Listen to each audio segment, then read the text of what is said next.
is painful sex all in your mind? It's a little bit more complicated than that.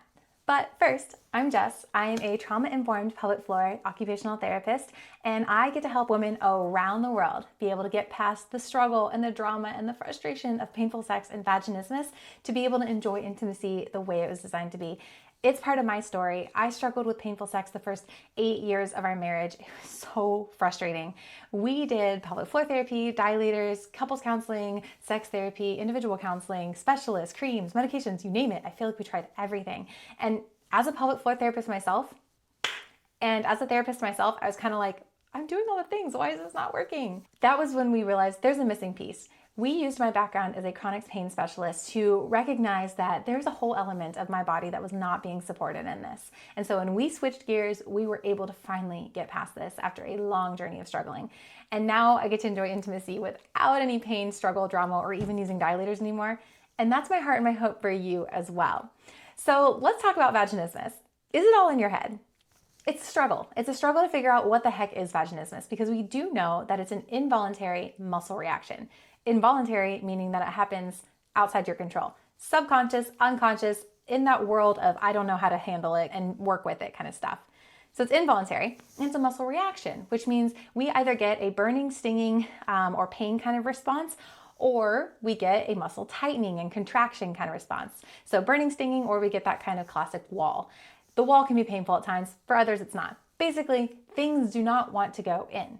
Whether that's a finger, a tampon, a speculum, a penis, you name it, your body can choose involuntarily what to let in and what to not, and it gives you the signal of either pain or a wall to tell you to stop. So is that happening in your mind? Is it happening in your body? Both. It's happening in both. So let's start with the body. We know that there is a physiological response happening with vaginismus. Again, your body's getting that pain response. And so your vaginal wall muscles, your pelvic floor muscles are saying, hey, we need to burn, sting, or contract because something's not right here. We know that pain is the body's danger signal. And so when we experience pain, our body is trying to tell us something. It's trying to tell us, hey, I'm in danger.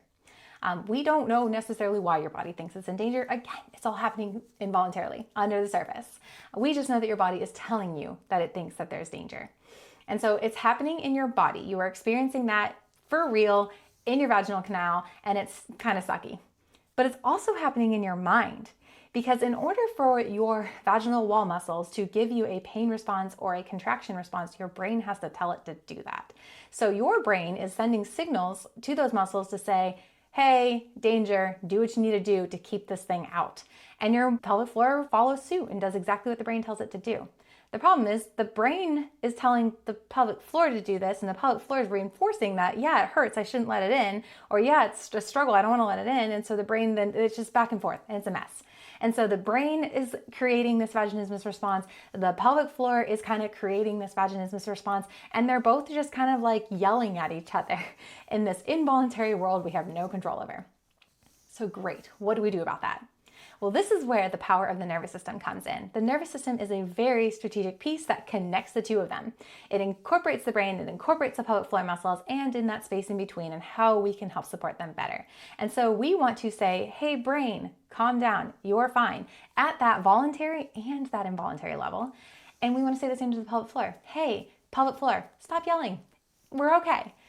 At that involuntary and the voluntary level. So both levels, voluntary and involuntary, at both domains, brain and pelvic floor, so that those two can start aligning a little bit better, have an actual helpful conversation that leads us to a better functional response, i.e. either sex or tampons or gynecologists or whatever we want to do.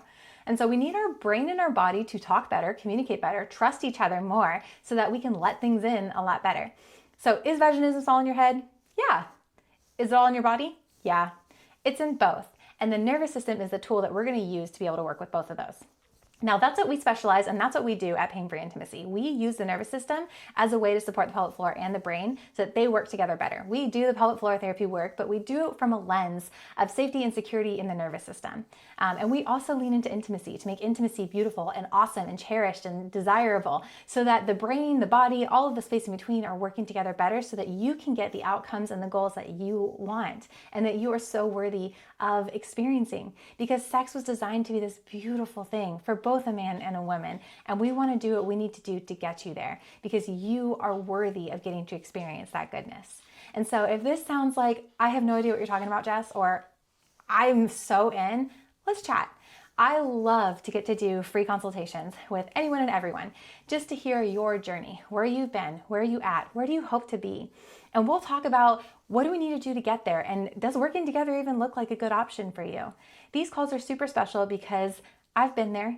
I know what it's like to have vaginismus and to struggle with it. And so I can just, through the screen, give you a hug and say, me too, girl. But this doesn't have to be the end of your story. And so go ahead and head over to our website, painfreeintimacy.com, and you can schedule a free consultation there. And we can chat more about what it looks like to finally get you past the drama of vaginismus and painful sex to enjoy intimacy the beautiful way God designed it to be.